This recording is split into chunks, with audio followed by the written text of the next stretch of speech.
Welcome to Manage Smarter, everyone. We are so happy that you're here today. And today we're going to be talking about, a deeply human way of looking at things as a leader to manage performance and improve accountability on your team. This is a very interesting topic, Lee. I'm Audrey Strong. I'm the Vice President of Communications here at SalesFuel. And Lee, you are? I am the C. Lee Smith, the President and CEO of SalesFuel. And yeah, today we want to talk about good authority, and as opposed to bad authority, I guess. But it's really all about, I look at those. If you look at those two words, I think we're going to talk more about the word good today than the word authority. So I'm welcome, Jonathan Raymond. Yes, and I thank you for coming to our Thanks microphones. for having me on. Good to see you. Yeah, Audrey, good to see you too. So Jonathan Raymond, if you're not familiar, everybody, he's the author of Good Authority. That's the name of the book. And he's the CEO at a company called Refound, which is a very interesting company name. And you say you learned the hard way what happens when you lose your way as an executive, the impacts it can have on teams, your business, and your life. We're going to ask about that. And how to turn the dynamic around, how to drive performance by becoming more human with the team rather than less. You've worked with a wide variety of leaders. You specialize in helping executives and senior leadership navigate periods of high growth or uncertainty. You say you're a half decent barista. I love it. I got my coffee mug right here. Okay. This is my wifey mug. A passionate sup surfer, a proud dad to 2 girls. And you said that you have a decent jump shot. Did I read that somewhere correctly? Yeah, that's right. That's impressive too. How are you from Threeland? Probably 15, 20 years ago, I was a lot better than I am right now. Okay. Rehabbing a bit of a bum knee, but. Oh, well, at least so now he's doing free throws. Yeah, Steph playing Curry horse with the daughters. Yeah. He's already better than Shaq at free throws. So I need to welcome, I guess, what happened to you that caused you to lose your way to come up with this conclusion in the book that you need to be deeply human to manage performance? I think, like a lot of entrepreneurs, I was good at the vision part. I was good at, hey, this is where I want to go. This is the hole that I see in the market. This is the opportunity that I think we can really add value. And I had bounced around a bunch in my career. I started out in law, and then I worked in tech, and then I worked in renewable energy. And I kept finding myself in these entrepreneurial roles where I was either starting a new thing or helping somebody else who had started a new thing make it bigger. And somewhere along the line, I had the opportunity to become a genuine CEO of a business. And it was during that time where I was taking a company through a full-scale transformation project, brand, technology, mission, values, business objective, business model. And the wheels started to come off for me, both professionally and personally. The business was fine. The business survived, but I was working way too hard. I started to neglect some of my personal relationships. My health started to deteriorate a little bit, but mostly it really just it showed up in the form of a team that I felt was really inspired, was really engaged, was really oriented towards that mission, and I started to see the wheels come off, and I didn't understand why. And I'm sure we'll talk a little bit about that, but it really led me to kind of a dark night of the soul. Like, what am I doing wrong? I feel like I'm a people-oriented person. I care about people. I want to see people grow. I had worked a lot on my own personal growth, and I just felt split. I had these goals for the business and what I wanted for people, and I just could not get those two things together. And it was a really painful part of my life before I started to make some changes. So let's dive into that. So what was the reason? How much of it was you? How much of it was them? And how much was their reaction to you? I think it was mostly me. I mean, it's not that the team was perfect, but what I came to realize in hindsight, and what I've learned of every team since, is that the problem is that I didn't understand or appreciate the impact that my authority was having on their performance. And my presence, which was sometimes actual presence, physical presence, sometimes my digital presence, my digital footprint, right, as a leader, how big of an impact that was having on their performance. And so, when I look at a team, I don't think it's 100% the leader, but it's 75% the leader of that team and the performance of that team. And if you take that person and you put them in another environment, you're going to see a different level of performance. It doesn't mean everyone's perfect, but that was the insight that I had. I said, I have to change the way I think about myself as a leader, the mindset that I take, and where I choose to intervene in order to reach the goals that I have for this team. I would love to hear your vision of the trajectory that led to where you are now in the last 10 years. You said in one of your podcasts that the pendulum swung the other way 10 years ago, and now we find ourselves needing to use more care. Is that because we have more, for lack of a better term, snowflakes in the workforce that require more care and handling, or am I seeing this the wrong way? What is the trajectory from 10 years ago to now? I think it's, I think there's a few factors. I think that's one of them. So, culture became more broadly acknowledged by Netflix, frankly. They came out with this culture deck and everybody was sharing, and everybody was, wow, this is so amazing. And look at all these things that they're doing. And I think they do actually some of those things. But what happened was, there's some really great studies on this sort of the history of authority from World War II through present. And we went away from this command and control. That used to be the way people operated. Command and control, that was accepted. That was what I assumed was going to happen when I went into an organization, private, government, whatever. And that slowly deteriorated over the years, the 60s, 70s, 80s, and it really swung to another way in the 2000s, where people started experimenting with, well, let's just have a flat, let's not have any hierarchy. We're all on the same team. We're all a family here. And we swung way to the other side. And I think we lost the benefits of hierarchy. And then in the last 10 years, people have said, wait a second, that's too far. It's not that we need to go back to command and control, but we do need structure. There are people with more experience who do have more say over the decisions we're making. And we've got to find that sweet spot. And that's where we came forward with good authorities. We said, look, we're not going back to command and control. That doesn't work for a whole bunch of reasons. And we'll get into what people expect of their manager, what people expect of the leader, the amount of autonomy and creativity that people want. So we're not going back to command and control. That's not the right model for the modern workforce. But we also can't have it be a free-for-all. We need structure and we need focus and we need some discipline and process in our system. That's what good authority is that middle ground, that 45-degree angle, if you will, of how to lead a team in a way that honors the good of both of those polarities. I was checking out the front of your book and where you were like listing, what good authority is, and you kind of defined it. And right off the bat, the one that stuck with me was one that I struggled with maybe about a decade ago. When you said good authority is the presence to name the things that most people overlook. And I don't necessarily think of things when I read that. When I read that, my challenge was about a decade ago was naming behavior. And it's particularly being able to do it in the moment as it was happening, so that I could give, immediate feedback and, advice if necessary, but just, maybe just raising someone's awareness to actually how they were behaving in that moment. That was really difficult for me to learn how to do. And I stumbled at it. It's like I got to the point where it's like I got to the point where I could do it, but I did it like 30 seconds after it was over and I had to circle back. Or I had to course correct. And eventually I got there. I think that a lot of managers who try to do that, struggle with that, but they go through the same type of journey, if you will, where it's like they suck at it at first and then they get better at it, but they're on time delay. And then eventually they get there. It's like, what else did you mean by good authority is the things that most people overlook? Is it just behaviors or more to it than that? That's a big piece of it, is like the things that we notice and they register in our consciousness, but we don't do anything about it, or we do it too late, or we do it in a too heavy-handed way, or whatever the thing is.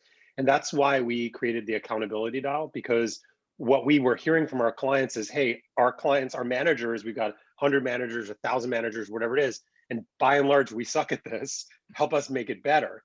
And the answer can't be, well, give them 15 years and they'll be okay. We got to go faster than that. So we created the accountability dial so that there was a framework for how to take what you notice and put that into an action-based conversation, and to go step by step through 5 stages of conversation to make it less required that you go through those 10 or 15 years of experience as a manager to realize, oh, wait a second, it's actually a win-win when I say something because they get the feedback. I relieve that pressure, so I don't, I'm not hostile with them.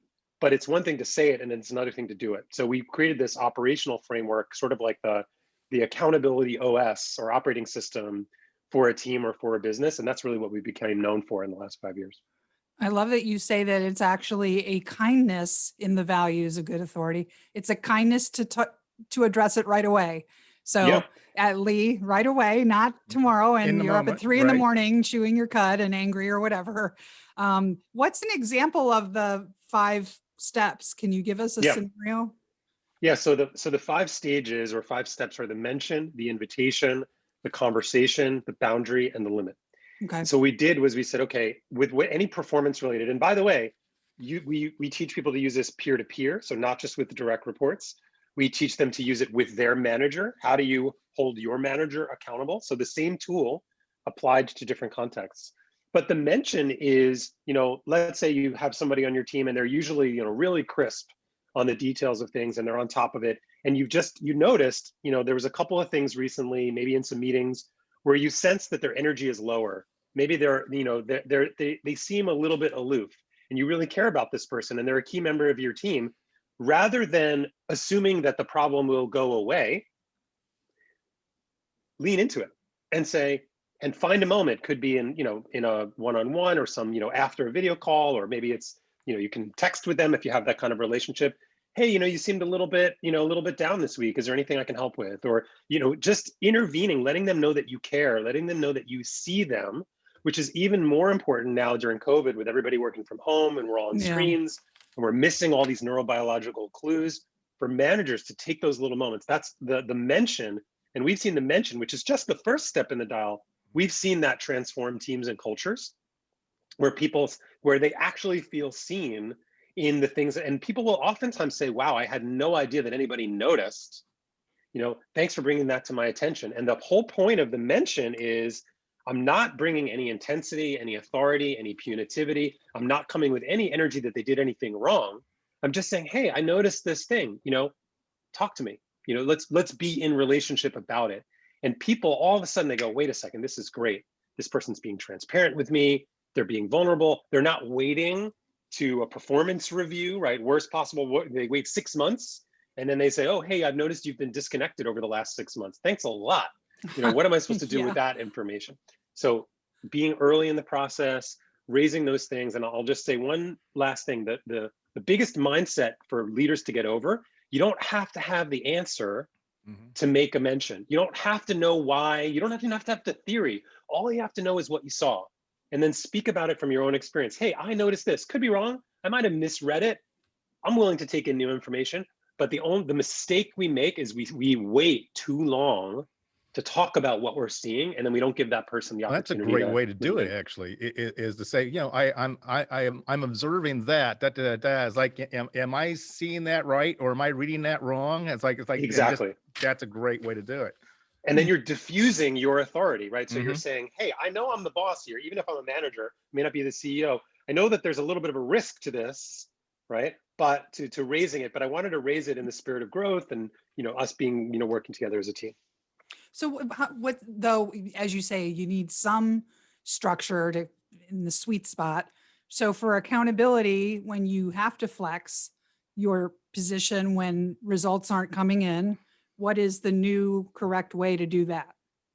So we take people through the accountability dial. So one of the questions that I'll often ask when I'm working with a group of leaders is, let's say, give me a piece of behavior that's problematic. Someone on your team's doing something that isn't good. What is that thing? And then someone will say, oh, well, this person always talks over other people when we have meetings and, shuts down the space so other ideas don't get shared. I said, okay, great. Let's call that person Mike. Mike is going to do that thing, and he's going to do that thing in exactly this way, and he's going to do that thing in exactly this way on your team for the next 10 years. How do you feel about that? Ooh, no, I don't want that. That's horrible. No, that's not okay. Okay, great. How about 5 years? No, that's not good. I can't wait. 1 year. No, that's not good either. And what we always find is if you actually talk people through it, they'll say, hey, they always say the same thing, is as long as he was working on it, as long as it changes in the next kind of 30 to 60 days, I'm okay with that. As long as he tries, right? As long as he tries, as long as there's progress. And here's the thing, the only person who doesn't know that is Mike. Yeah. So that's the conversation. That's how we intervene, is we say, hey, here's what's happening. And there are some steps that we skipped over on the accountability dial to kind of get to that place. But hey, here's what we're talking about. This is what needs to change. And here's what change looks like. Are you on board? Do you agree that that's something that you need to work on? What would be good about that? What would be the upside for changing for you? How would you improve in the eyes of your colleagues? How would you improve your standing in the organization? But the boundary, right? Just like as parents, as friends, right? We are not good at setting boundaries with other people in our culture, and especially in the business world. We think if we set a boundary, I'm being mean, I'm being intense, A I'm being punitive. micromanager. I hear Exactly. that one And a lot. it's the opposite. That's what people are hungry for. They want structure. They want to know, what are they doing that's great so they can keep doing it? What are they doing that's not great so they can stop doing it? And is there a little bit of discomfort in there? Sure, sometimes, but you're a leader. You get paid for a little bit of discomfort. So you got to lean into those moments. So what's the invitation look like? Is that, handwritten, engraved? I mean, what does that The sound like? hallway, just in the hallway? What? Okay, so it can be in the hallway if you're fortunate enough. Some of our clients are actually back in physical work environments these days. Mhm. So if you actually have the opportunity to be in person, the invitation, which is that second step, is when you're starting to see a pattern emerge, right? So they seemed a little disengaged in the meeting. You got a proposal and it was kind of less than their best, and you heard some other comment. Like, no one of those things is a hill worth dying on, but you're seeing a pattern. Someone you care about, they're important to your team, and you want to find a way to say, hey, I've noticed a couple of different things. They're not the same thing, but they're related. There's a pattern emerging, and I wanted to get out as your manager, because the care, and I want to help you be your best. I want to get out ahead of that. So that's the invitation. So we saw it once, it didn't change. That's okay. Personal growth, it doesn't happen in a straight line, especially if it's a behavior that's hard to change. So that second step, the invitation, help them see the pattern. We're really good at seeing patterns in other people. We're really lousy at seeing those patterns in ourselves. Can't see your own blind spots. Yeah, and the whole purpose of good authority is to say to people, look, as managers and leaders in this crazy modern world, that's a big part of your job. And we have Fortune 100 clients who are saying, not only do we say that conceptually, it's now in your comp. So when we're evaluating you, we're looking not just at your technical performance, but are you coaching? Are you giving feedback? Are you creating the conditions for other people to grow? And that trend is going to accelerate over the rest of this decade.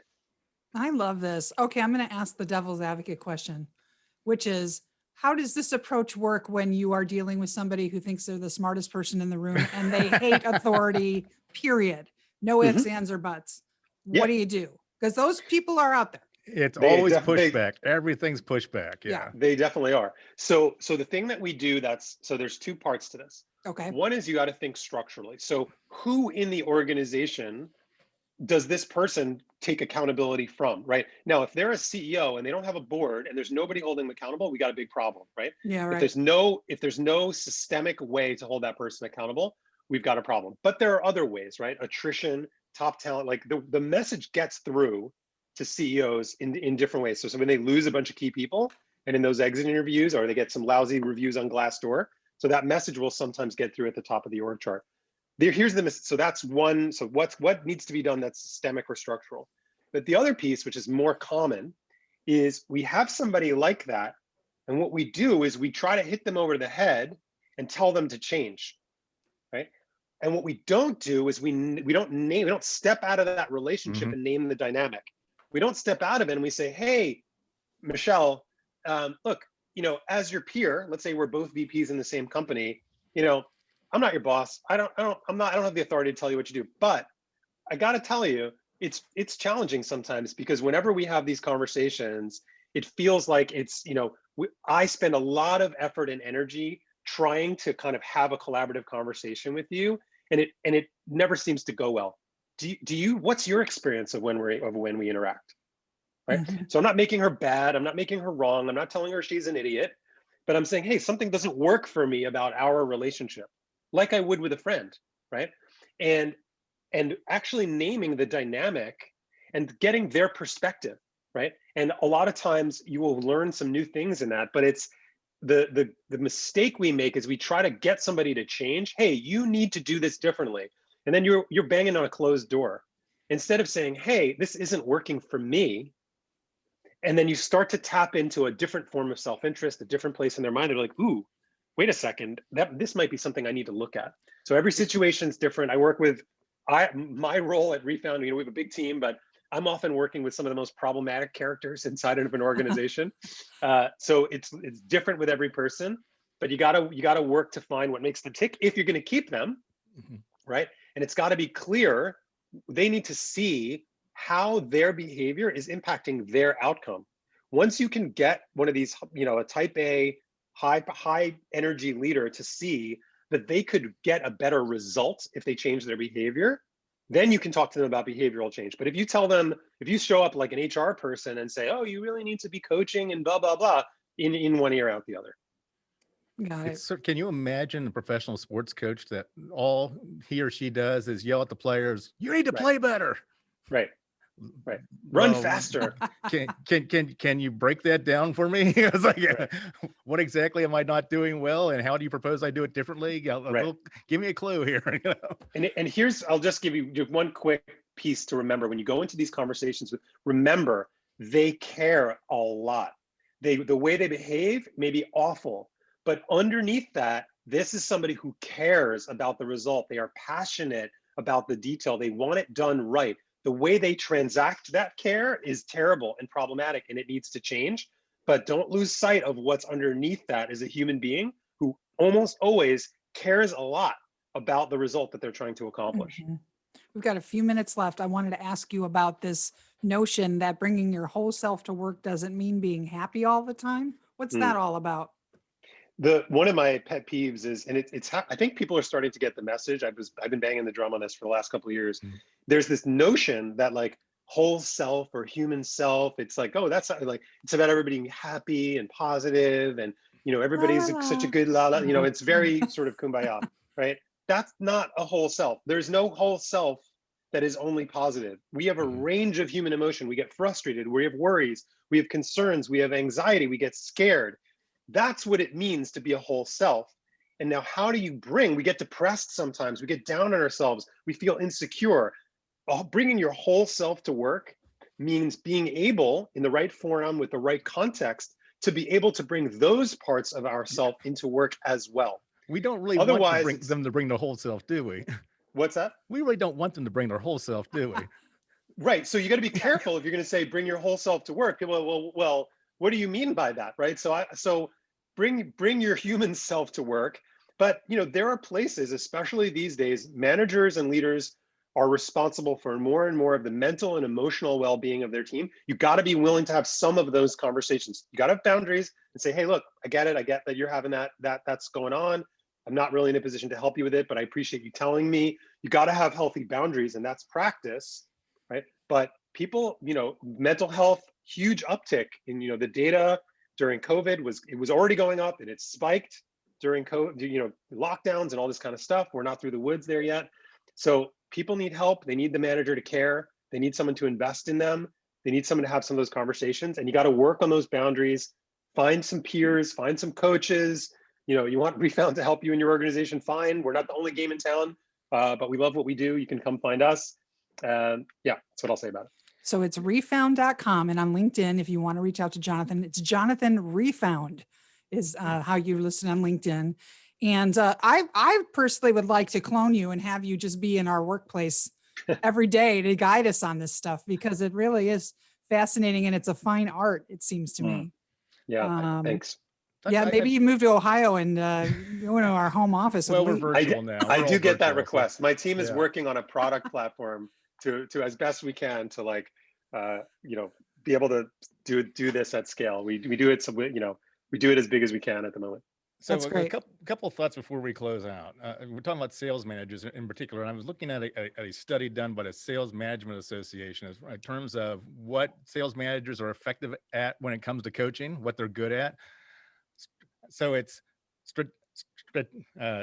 sales opportunities, doing deal coaching, prioritizing the pipeline, enhancing product knowledge of their products. Then you get focusing a salesperson's attention on their current performance, reviewing administrative requirements, reviewing company information or policies, and finally we get down to developing skills at only at the bottom. 42% of effectiveness, 58% ineffective, improving motivation, 39% effectiveness, 61% ineffective.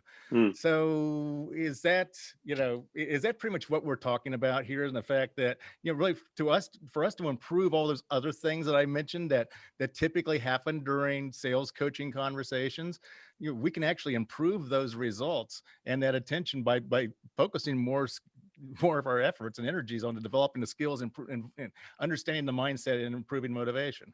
Yeah, I ran a sales team. I don't run a sales team right now, but I ran a sales team some years ago. And one of the things that I did, which was painstaking, is I would slow those calls down. I'm sure you teach people to do, some of the slow those calls down, and you can find it's not like this, you can find opportunities for personal growth on the sales call, right? You don't have to invent some whole new thing for this person to work on themselves. If you actually listen to that call and you understand how they're thinking about things and the way they approach conversations and relationships, like sales is a relationship, right? So what better place to work on yourself? I don't know of one than in relationships. So how do those salespeople show up in relationships? Where do they struggle with intimacy, right? In those relationships, where do they struggle with confidence? Where do they struggle with insecurity? That's all I love working with sales teams, because that's all the personal growth you could ever need. They're supposed to be in relationship all day long. The most important relationship that a salesperson has is the one they have with themselves. Yes, indeed. Yes. And that relationship with self shows up in our outer relationships, or how we feel about ourselves, our level of confidence, our level of overconfidence, right? Our willingness to ask questions, to be curious, to be consultative in our approach, right? That's all grist for the mill for personal growth. That's where all the good stuff is. Well, you've got a handout for our listeners and our viewers. Do you want to give us the website before we sign off, Jonathan? You bet. Yeah. So if you go to refound.com/manage smarter, you'll see our guide to one-on-ones and a couple other resources. We have a video course for folks who are interested in that, and a discount for your audience, and some other ways to get in touch with us to keep going with our journey. Sounds great. This is great stuff. Thanks again for being on the show. We appreciate your time, Jonathan. Great to meet you both.